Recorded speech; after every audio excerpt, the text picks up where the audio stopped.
10x your service design offering with Smaply. Take 20% off any order with This Is HCD 20 off. Let's superpower you and your design team's potential. Sign up at smaply.app. Enjoy the episode from your friends at Smaply, helping support This Is HCD podcast.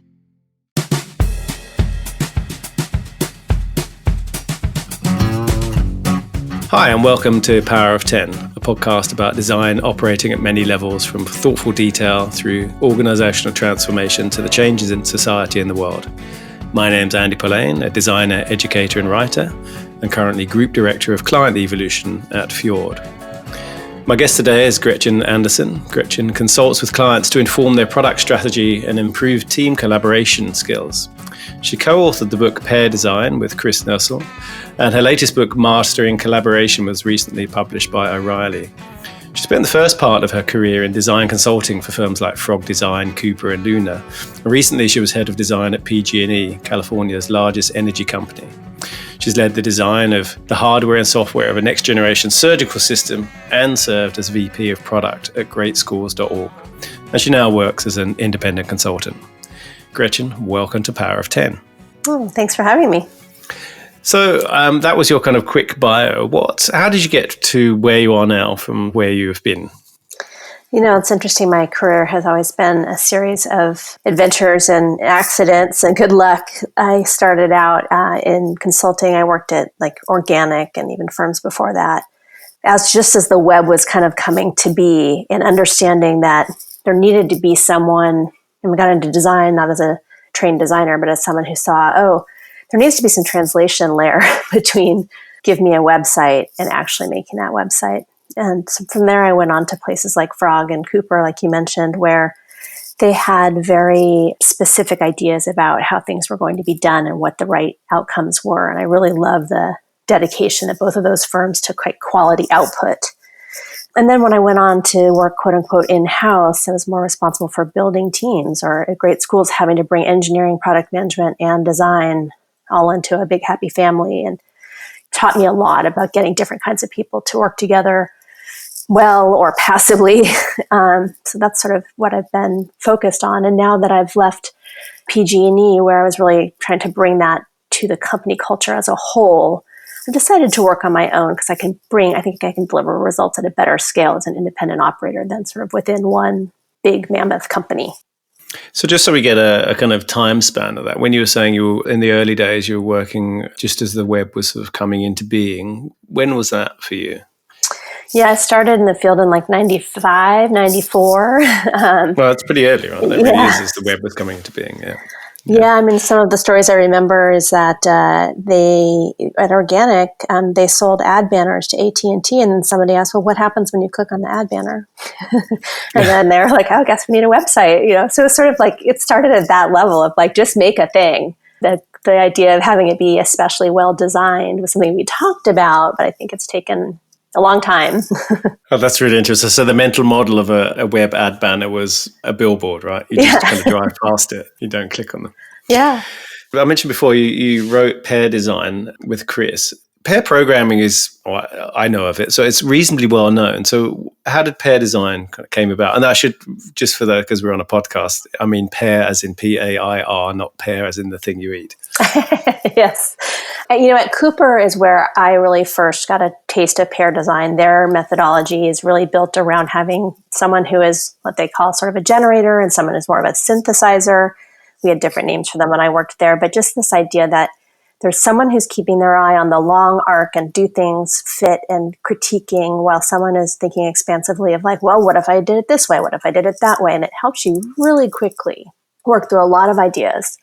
And it helps you really avoid what happens as a solo designer, even if you have a quote unquote team that you're showing things to, where you kind of get looks good. It's like you avoid some of the flops that you make, right? It's like dumb mistakes. Oh, I could have thought about that. So I really loved that approach at Cooper. And then at Frog, they also did pair design. It was less formal, but you were always paired. And it was often, a visual designer and an interaction designer, where two very different perspectives. It wasn't about junior, senior.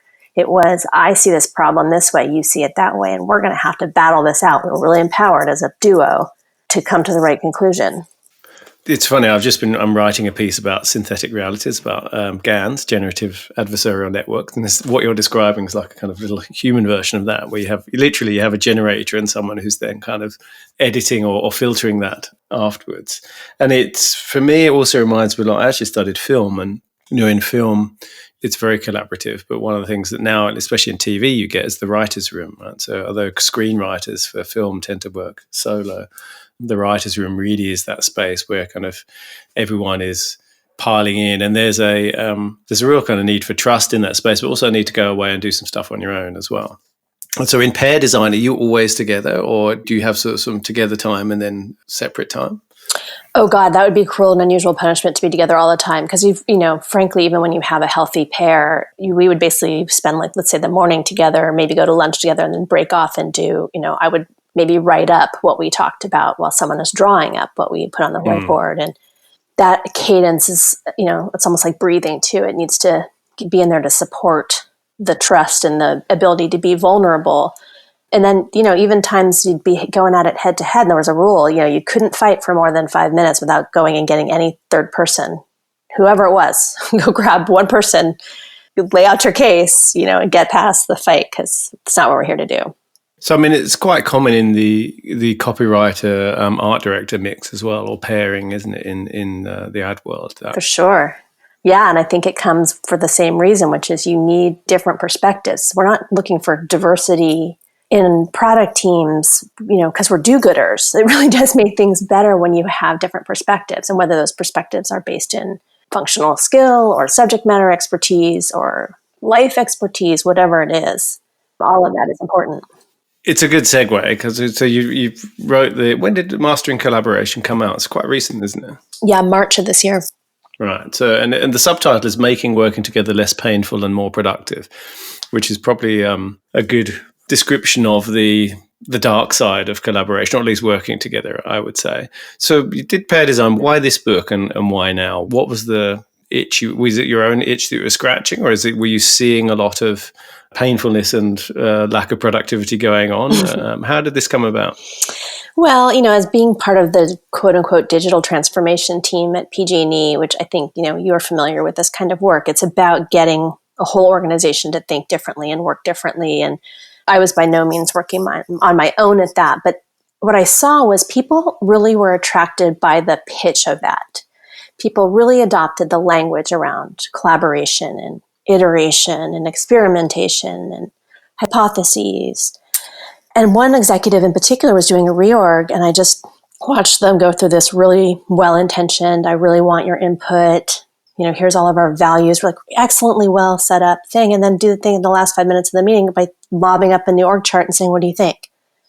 And I was like, oh, God, I could have saved you in either direction. We could have either skipped the whole front part or made good on it.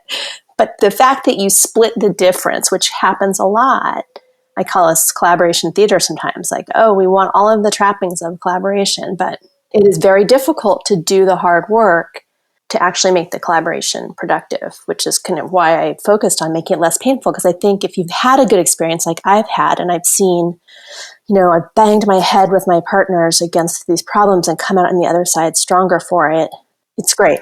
If you haven't had that experience, you're like, oh God, not another brainstorming meeting, or not another, like, nobody can make a decision situation. So there's a little bit of, we tend to consider that collaboration is de facto better. Well, I think designers at least kind of we talk a lot about how collaborative we are and that we're going to do this process, and particularly I work a lot in service design and co-creation and co-design, and all of those things are very important, particularly in what's known as the Scandinavian model of that, which is the sort of co-creation part. And so it's kind of built into that is the assumption, and it may be valid, that collaboration is better than not. But clearly, some people, perhaps like the guy at the running that meeting you just described, might just think, what, it'd just be loads better if I did this myself, or if you just did what I said. So why is collaboration better? Well, yeah, it's not necessarily always better. I think there are certain situations, so certain kinds of problems, very complex problems or problems with a lot of ambiguity, you're going to need a lot of perspectives on it. You're not going to know the right thing to do. There's actually a story in the book about Tom Chi, who was one of the first employees at Google X working on the Google Glass prototype. And, they were sitting around and he was so excited to be there with all these big shots. And they were trying to decide what color the heads-up display should be. And they fought for a while. And Sergey finally said, it's red because it's the lowest energy photon. And it's always red in sci-fi. And everyone's like, good enough for me. And he's like, whoa, hold the phone. Like, what if we just ran a test? And they ran a test, and it turns out red is the absolutely worst color you could have gone for because Sergey was right. It's the lowest energy photon that becomes completely overwhelmed by the entire background it's trying to sit in front of. So it just goes to show that, like, without collaboration, you end up with these really well-intentioned guess-a-thons, is what he calls them. And I've seen this over and over again, and I think we're starting to see people with egg on their face where they do something dumb that they just, you just didn't have the right people in the room. So I think there's that. I also think it's, if you can pull it off without collaborating, go for it. Like I say kind of half jokingly in the book, everybody helps as a principle because they're already, quote unquote, helping you. But if they're not aligned or enlisted, they're just going to drag on you. And I've seen this in these corporate environments, and it's toxic and terrible, but it's a reality. And so if you can declare a fiat and that works for you, great. If that just costs you 2 years of political capital, I don't know. Yeah, okay. I mean, I'm sure there are kind of, everyone will always point to the sort of exception of Steve Jobs and Johnny Ive and say, well, they're the kind of design auteurs, they just decided. But it's not, from what I've read and understood of the culture in Apple, for example, that's not actually the case. There is an awful lot of, there was an awful lot of collaboration as a great sort of demo culture. I don't know if you've read Ken Kosienda's book about creative evolution, which sort of talks about how there was a kind of internal healthy competition, which I think is a bit like the sort of, it's not quite the pair design that you're talking about, but there's definitely that sense of trying to sort of outdo each other positively. Yeah. But there was certainly a sort of arbiter at the end of that in Steve, but there was quite a kind of collaborative process that went into it. So what you just described, though, particularly like the Google example, actually also takes a particular setup, right? Someone's got to feel safe enough to say, oh, hang on a minute, Sergey, maybe you're not right. Hang on a minute, very important person in the room. Let's think about this differently. So you structured the book in several parts, and one of the first bit's about creating the right environment. That seems to be, describing quite a lot of what you were just talking about. So tell me a little bit about what the right environment is. Yeah, I think there's a lot's being done in this front. If you look at the type of, again, people doing digital transformation stuff or agile evangelism or servant leadership, I think a lot of people are out there trying to change the way business is being done to be, quote unquote, more collaborative. And it's really trying to overcome the typical or the normal inertia, which is toward individualism. We're all graded individually and rewarded individually, and we compete for jobs that fewer and fewer are above us. The environment is sort of antithetical to being vulnerable and keeping yourself open.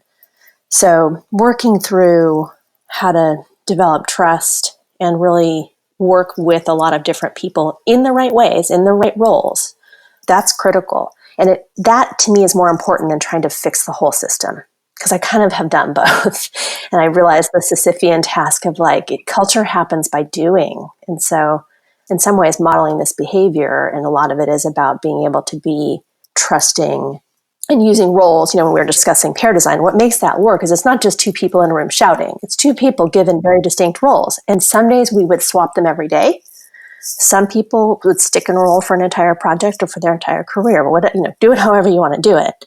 But you got to have some sort of agreement about who's deciding. What Steve Jobs was doing was deciding for people, right? He was saying, I'm taking on the risk of knowing when the phone is done. Yeah. So you talk about giving everyone a role. And, to read that, you kind of think, well, yeah, of course everyone's got a role. But you're not talking about, you're the developer, I'm the designer and so forth, are you? You're talking about different sort of styles of role and almost sort of styles of personality or kind of social functions, I would perhaps say, in the group rather than their actual sort of technical or craft functions. Yeah, I love that. Social roles. That's a great way to describe it, because that is what's important. The functional stuff is what happens when you go back to your desk. That's where your role is very clear. It's when we're all together, who is keeping track of what we need to get done. Who's prioritizing and I think, again, the agile people and others have developed some tools in this way. So there's stuff to latch onto there. People thought I was kind of crazy when I said, I want to link up design thinking and safety culture at PG&E because it's all the same stuff. It's all about the same messages people are getting about being open to hearing different feedback from different people and knowing who's the decider and knowing who needs to be informed and all of that stuff. Why did people think you were crazy? I mean, I think I've had this conversation too, but I'm interested because it does seem, I think, from the inside of it to be a really obvious connection. What seemed crazy about it to the people, the other stakeholders who didn't kind of see what you were seeing? Yeah. And for those who don't know, when I say safety culture, so PG&E is a gas and electric company. They're responsible for some wildfires here.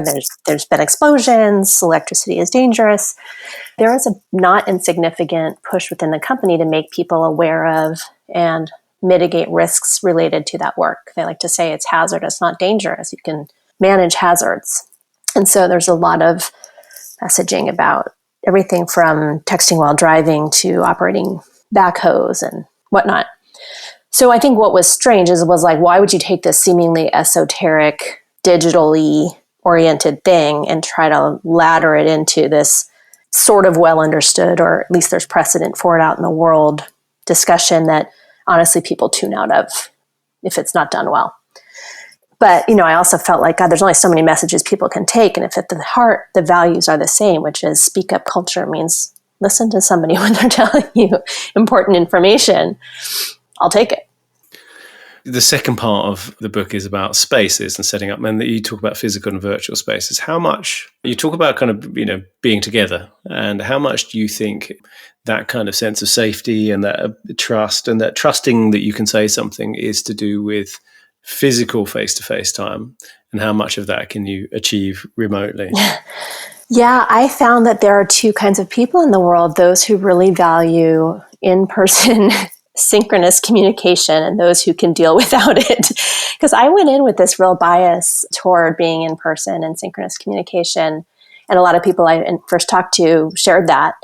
And then over time, I just started to run into, and maybe because I was trying to seek out other perspectives, people who work on largely remote or all remote teams, and hearing about how having the distance and doing asynchronous communication, so this is the Bezos white paper model, or just, marking up documents on your own time, prioritizing either FaceTime or phone meeting time for the decisions and discussion.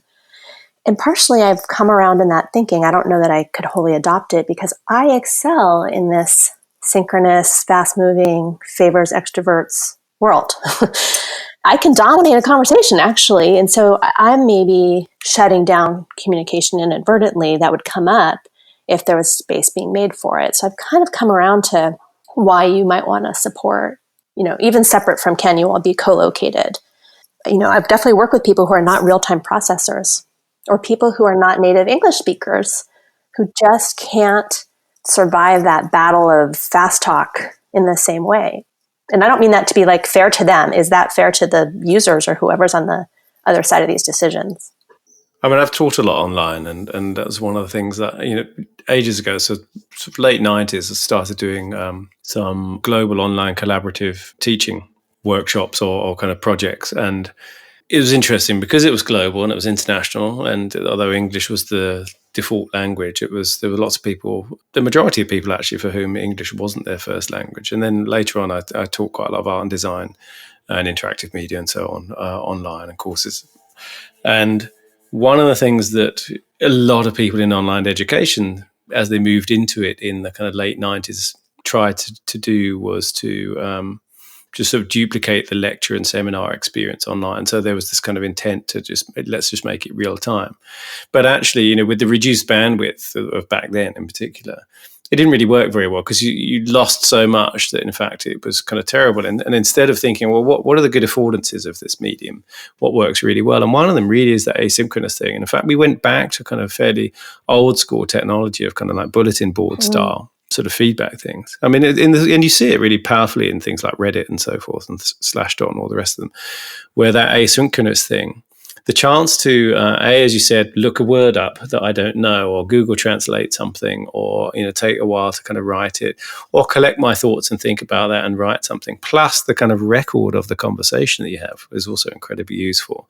I think is very, very powerful, and it kind of, I suppose, it's slightly there, perhaps in sort of Slack culture, but it kind of slightly gets lost. I think. I mean, you mentioned it in the book about people becoming sort of unattentive in calls. There is the temptation, particularly when video is not on, to kind of check your email whilst you're on the call and kind of zone out. And actually, when you're having to read something, you actually got to spend, perhaps, I wonder if you spend a bit more kind of depth of time considering what the person's saying. Well, and I loved Michael Sippy from Medium talking about how now he gets kind of rubbed the wrong way whenever he's in a meeting where somebody is holding the slide baton. I don't forget the exact words he used, but sort of yeah, I'll get to that in another slide. I'm going to control the pace of this conversation. And I've come to that too, where I counsel a lot of clients and I kind of help their design teams. And a lot of it is trying to get them to structure to sound a lot more like a conversation and a lot less like a monologue, so that you can at least roll around in it and to allow for not the big reveal, right? We all know as designers, it's a killer, never works, and yet do it. So, I mean, I certainly, in terms of facilitating collaborations, facilitating workshops, I think I learned a lot from facilitating in Asia, for example, where the sort of culture around critiquing someone else, or the culture around, because it's certainly critiquing your seniors or your, the person in authority above you, is not quite the same as in, say, in the States or something. But also had that realization of talking, and you mentioned it before, of the, introverts versus extroverts, and trying to sort of structure a rhythm where, there's some stuff that you do on your own, and then you come back and kind of share it with the group, and then there's sometimes you share with everyone. Because I often think a lot of the classic kind of workshop techniques around that are intended to facilitate collaboration must be awful for introverts. They're very, very kind of, hey, everyone, come up with some ideas and stand in front of everyone and tell everyone about it. It's awful, and it does bias towards extroverts. It's funny because I was in a workshop as a participant, and the people running the workshop were very experienced. They're from a large retailer. They were sort of pro bono facilitating this workshop about improving education and community in Minneapolis. And so I was just there as a participant, and so it was really fascinating to have it kind of done to me. And a lot of the participants were actually Somali women who I could sense it was not going well. And finally I said, what's, I can tell you're upset, what's going on? And they explained that it's so rude in their culture to tell someone to hurry up. Being late is not a problem. Okay. But telling somebody to hurry, at the very heart of the kind of facilitation that these people were doing. And all of their talk about empathy, they were not really reading the room and understanding that this was not landing, because it was just this is how we do it. So I think there's, even just some cultural biases built into that. So this nicely sort of brings us on to the question of, why collaboration and why people work together, and the diversity of views, and in that case, the sort of cultural diversity. You've been talking quite a lot recently about design and AI, and for and with AI. And you mentioned to me just before we were recording that this is an area where it kind of really does require collaboration and changing our ways of working. What's your kind of take on that? Well, I think, open the Twitters any day and read another dystopian story, and no one, no designer's interested in that, or I'm not anyway, because that's not how I'm wired. When I think about what it's going to take to make these things work for us, I think about things like, right now, if you ask a data scientist to tell you how an algorithm came up with something, they'll kind of say, I can't tell you that. It's too complicated. And I get that. I get that the math is complicated. But more and more, our users are going to demand, I call it the Sherlock Holmes. I can tell that you're a lamplighter from Brixton because you've got a stuff on your collar and you're getting married on Wednesday. People want that sort of, shortcut. It's not, don't give me the math, but give me some sense of the signals. The sort of chain of provenance of it. Yeah. And so that's a kind of collaboration that if designers specifically or product people just leave it to the math people, that's a bad situation, and we're leaving a lot on the table. But I think there's also defensive tools we need, right? Like, how am I going to defend myself against whatever facial recognition stuff or like you name it? That's going to take some collaboration because it goes against the business model of every capitalist company. So we're going to have to get clever about how we incentivize. And that might not be about a product team. That might be about regulation, right? Or whatever. So how does that connect back to collaboration? Because I get what you're saying, but in that example you just gave me, there's definitely you talk about the difference between cooperation and collaboration in the book. In that example, again, it's, well, I'm paying you, so you just do what I say, or this is how the business works. How do you feel that collaboration is about a kind of defense, or maybe a kind of way of changing that direction? Well, I think when people are part of really hashing through a decision with other people, they become much more thoughtful about it and much more attuned to its outcomes. When it's just like, I don't know if you've known busy executives, like one I was really close to, I'm like, she's making like 20 huge decisions every hour. It's crazy. And the breadth of things she's expected to know and be an expert on is kind of crazy. And so whether it's her or someone who works for her, having to think through big decisions, I think is important. And what I found is you can speak truth to power if you make the user experience of it one that is exploration and playful and low stakes, and I'm not calling you out, right? If you can set this up as, I'm just trying to do the right thing for people here, and maybe even let them come to their own conclusions, I think you can get through. Now, again, you can't we have a fiduciary responsibility to the bottom line at all times. I mean, I'd like to tell a story I designed Discover Credit Card's first website, and we proposed that they email people when their bill was going to be due, and they laughed. They said, do you know how much money we make off of late fees? And, so we did not win that war. We tried, but within 9 months or a year, they were doing that because the whole market was doing that. And so I like to think I was one of the many conversations that they had with the quote unquote suits, right? That was bringing them along in this process. So well, it's a very good example. I think that's one of the things where, you see the kind of challenger banks, and my colleague on This Is HCD was talking to the head of product from N26 the other day, and which is a mobile-only bank in Europe, and sort of heading to be wants to be the sort of first global bank.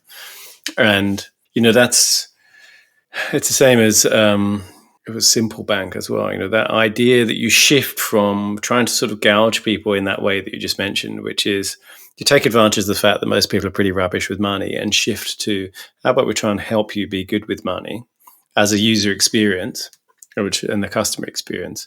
And then, it quite quickly tips into, and then you actually like us as a bank. And then banks are one of the least trusted institutions in the world. And therefore you're loyal and so on and so forth. Then you kind of earn the right to have a relationship with the customer. It seems a pretty obvious leap, but I can kind of see how when it's phrased in the wrong way, you don't really get it. But when it's phrased in a sort of better customer experience, it suddenly turns the corner, and then everyone's playing to catch up. Yeah, I think I had a discussion on Twitter earlier about what happens when somebody is just shutting you down and making a bad decision. And I was sort of saying, in that situation, I think it's really useful to just look that person in the eye and be like, hey, you're the decision maker here. Like, if you're deciding this, I underscore the you're, that's cool. Like, you're the Steve Jobs here. You're signing up for the decision and the accountability. That's awesome. And that gives some people some pause sometimes, because again, they might just be going along with I'm tired. I want to get done with this. We need to make a decision. I'm just going to make a decision. I'm going to fall back on a lot of stuff. So I'm going to go out on a limb and annoy everyone here, all the listeners, because I think actually this is probably the Achilles heel of designers. And you talk about making sound decisions actually in the book. And because designers, I think, are pretty collaborative, and particularly when they're designers amongst designers, and I mean every kind of flavor of them at this point, so a sort of multidisciplinary team working together, there can often come a point in projects where everyone kind of appreciates everyone else's opinion. It's like a kind of an overkill of empathy sometimes. Everyone kind of appreciates everyone's opinion about it could be anything about this is the way to kind of do synthesis on this data, or this is the way to kind of direction forward, or I've got this idea and I've got this idea. And there's a kind of standstill because no one's willing to make the decision. Have you seen that kind of going on? And if you have, what's your solution to that?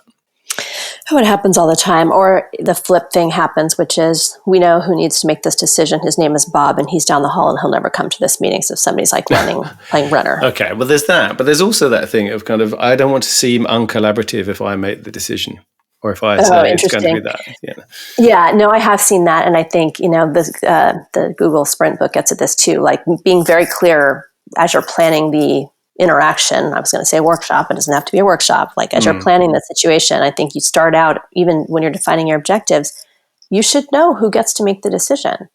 And there should be some church and state in that, right? Like I was just talking with somebody about KPIs, and like I think a healthy set of KPIs are in conflict with one another. It shouldn't just be up and to the right all the time. It should be a source of a conversation with someone who is trying to balance these things and who has enough scope and authority to do that. And so as designers, we can fight over quote unquote design decisions, but most designers aren't qualified to make big business decisions. They can help business people make better business decisions and articulate them better, but it's not our business. I mean, I think I'm imagining there's some designers who, particularly say the sort of business designer end or strategic designer end of things, who might say, no, well, it is my business. And in fact, going back to what you were saying before about, is the responsibility to the bottom line. I think the conversation there is, well, actually, companies and obviously leadership in companies often feel they exist to serve the shareholders or create kind of shareholder wealth. And of course, they don't really. The shareholder wealth is kind of a byproduct of that company creating something in the world to enable customers or people to do something. But I think sometimes, and particularly now, when you've got a range of sustainability and ethical social impact issues that are coming into play, there's an argument for having that argument. I would say that actually we've done a lot of the research, we've got a lot of the data, we really understand the impact this is going to have on people. But are you saying that at the end, the business person has to make the decision? Well, they'd better be on board with it because they're the ones accountable for it. Yeah, sure. And so again, I can point out, here's what I would advise. I'm your advisor. As your advisor, here's what I'm advising you to do. But I'm not actually on the hook for if it fails. And I mean, I don't know. You get into the guts of some industries. I was just at a client whose entire business is based on managing margins. And that's how their industry runs. It's an interesting thing to think about as a user-centered person where you're like, I don't want or care about any part of that, but I want what this thing gives me. And so, it's like, I'm not going to go tell them to stop managing their business on margins. Well, what am I going to replace it with? But I can help them, manage that situation better. Do you think that at least the designers kind of slightly getting out of having to make difficult ethical decisions? Because it's like, well, look, I'm going to advise you on this, but in the end, it's your decision. Well, I think that's a good AI thing. Yeah, I think that's a good provocation. And if anything, I would say if you're speaking up and giving your opinion about the business, you're doing your ethical duty. And if people way above you decide to ignore you, I think you leave at that point. Like if it's truly something you can't abide by. But you know what I mean? There's a kind of temptations for, I said something about it. But, it wasn't really my decision. So, but that's just the way it goes. And so, do we shirk out some kind of moral duty in that? You could, but I find that situation happens more when people haven't been included in the process, right? When they feel like the decision was just made. But I think if you come up and you say, you asked me to go look at this, give me my perspective. Here's my perspective. Here's what I saw. Here are the risks. Here are the assumptions. Here's where you're blind. Entering into that partnership by saying, I'm going to help you is something that I think designers can get better at. It's not like I'm trying to get you to approve my thing. I'm trying to say, here's everything I have. Now, what's your perspective that I don't know about? It's interesting, isn't it? Because I feel like there's a double diamond. I think you describe it a bit in collaboration where there's, there has to become a point where at this point in time we're being very collaborative and everyone's opinions have value. And at some point, we're not going to have that anymore, and that someone's going to make that decision. Because if you don't, you just have paralysis. Yeah. At Cooper, we used to say, I'm omnivorous and non-judgmental at the beginning, and then, you get judgy at the end. You have to. But I do think I live and die by that double diamond, however many times you do it. The key point being I divorced when I was intentional about when I was being expansive, and I was intentional about when I was being convergent. and that intention extended to who was involved. So like some of the advice I have is like, take that nitpicky, criticky person, bring them in the bottom half of the diamond where they're great. Have you ever had a kind of situation though where the person has been designated as the decision maker in that role, if you like? Is there ever a situation where you say, we're going to overrule you anyway? Yeah. I've also seen the situation where you're like, okay, I guess that person's just going to do that. But, when I was at great schools, we used that RACI-DAISY framework. So it's like the decider, the advisor, the contributor, and the informed. And we actually paired up the person who was making the decision with an advisor who could have veto power if they really, truly disagreed. And it just meant that that person who was making the decision had to stand up for that decision a couple of times with people who had some authority. Again, just checks and balances. Does that work every time? No, but it can be useful. Yeah. So I was really interested that you ended the book with storytelling, and it's quite a bit about kind of how storytelling works. And I'm a huge fan of storytelling. It's the workshop I'm about to do in August at UX Australia, because I think I mentioned before I studied film, so storytelling was very much storytelling in a collaborative way. Actually, is very much kind of part of what shaped my thinking. Why did you end with storytelling? It's kind of the sort of the outro of the book, right? Yeah, it's interesting. It was sort of two things really jumped out at me as I was developing the book. One was the importance of objectives and how little time we actually spend setting them, and then how little attention we actually spend communicating about what we did.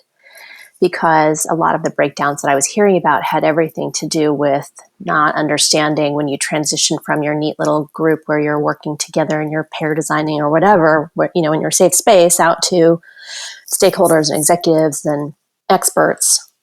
It can be challenging. And so I happened to be teaching a workshop for Christina Waki, who in her brilliance, just had some random notes thrown together. And I was like, this is genius. I'm going to harness some of it. Because when I do storytelling workshops, everyone sort of says, I already know this stuff. And I'm like, right, but you're probably not employing it at work. You know it because you consume media. Yeah, it's really true, isn't it? You're not doing it, or you wouldn't have the problems you're telling me about.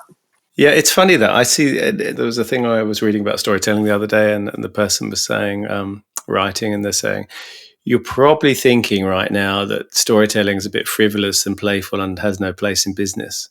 And then he kind of went on to explain why it's at the heart of being a human being, really, and at the heart of everything, and how important it is. But I had the same thing. I've had exactly the same experience. I was teaching storytelling to a client, and I was sort of going back to obvious stories that they will know, like, Pinocchio and Shrek and stuff, and talking about that. Because in the idea that, you take a structure that you know well, and then to understand it, and then you kind of apply it back to your work. And there was still that response of, but why are we talking about Pinocchio? What's that got to do with my job? Interesting. And I think you're right. I think that we know and we're a good storyteller, and we really kind of tune into a good storyteller. When you hear someone speak, or whether it's in a meeting or a presentation or a conference, very well attuned. And it's like, I get stories, but you get stories as the consumer and not as the creator of them and the intricacies of what makes them tick. Yeah, and I wanted in the book to include, I'm not trying to make anybody into some, bard. I'm really trying to give you just enough tools to survive when your collaboration extends over time and you have multiple touch points and you're trying to bring somebody along. And so I just think about the show Lost, right? It's like previously on Lost. Little tips like that where you have to remind them. You have to keep track of and remember, first of all, where did you leave them last? Because they haven't been with you. Pick them up at that point. Do some retconning, do some revisionist history if you need to get them ready for what we're going to do today. I think the biggest mistake that people make in storytelling, and I've done this too, is they leave out the oh shit moment. There's no conflict, right? How many user scenarios have you sat through where it's and Gerry wakes up and she has a great day and she uses her thing and she totally loves it. And you're like, this is the world's most boring story. So it's funny because I interviewed Jimmy Chin, whose movie won an Oscar this year. And his movie is about, his first movie, Meru, is literally life and death. There's people are in avalanches and things are crazy and they're trying to make this first ascent of this mountain. It's a wonderful movie. You should see it. Anyway, he showed his now wife, Chaya Bassarelli, a rough cut. And he only had 2 hours of footage or something. of incredible footage. And she was like, this is not a story. This is youth climbing. And so, they really started a collaboration, the ultimate collaboration, and they still work together today and making, she's the storyteller, he's the cinematographer. And again, using those roles, but valuing the importance of both of them. Yeah, it's interesting. I mean, film is, in that respect, on particularly documentary filmmaking, is the classic kind of generative and then filtering process, right? You create a lot of material and then you really, really whittle it down to just the essentials that work. Yeah. So we're coming up to time. Power of 10 is named as a sort of homage to the Ray and Charles Eames film. I don't know if you've seen it, where they kind of zoom out. Sure. To the universe and then back in at powers of 10. And part of it was this sort of understanding or this recognition that design works at many levels. There's kind of very detailed things that affect the macro, and there's sometimes kind of macro shifts that really have to then ripple across all the details. So my last question for all the guests is there one small thing that you think has an outsized effect on the world or on something, or is there one small thing that you would want to have redesigned to have an outsized effect on the world? Well, I think I'm becoming, or have always been, but even more so becoming interested in the interrelationship of design and regulation and government. Because I think, as we just talked about, the incentives, we are not naturally wired to not screw ourselves up. It's just too tempting.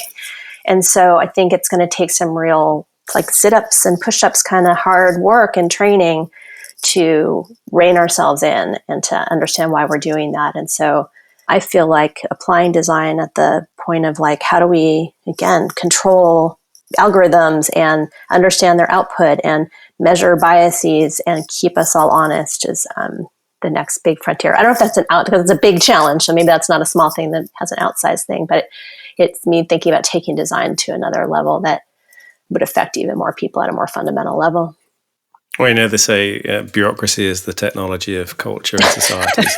So, that's probably a good. I think there is a lot to be done there. I think we're going to have a future episode about that too. Oh, I love that. So, Gretchen is, you can find her on Twitter as Greta Red and at GretchenAnderson.com.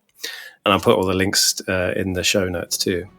Gretchen, thank you very much for being on Power of 10. Well, thank you so much, Andy. That was really fun. Thanks. See you next time. Thanks for listening to Power of 10. If you want to learn more about other shows on the This Is HCD network, visit thisishcd.com, where you'll find ProdPod with Adrian Tan, Ethnopod with Dr. John Curran, and Bringing Design Closer with Gerry Scullion. You'll also find the transcripts and links mentioned in the show, and where you can also sign up to our newsletter, join our Slack channel to connect with other designers all around the world. My name's Andy Pillane. Thank you for listening, and I'll see you next time.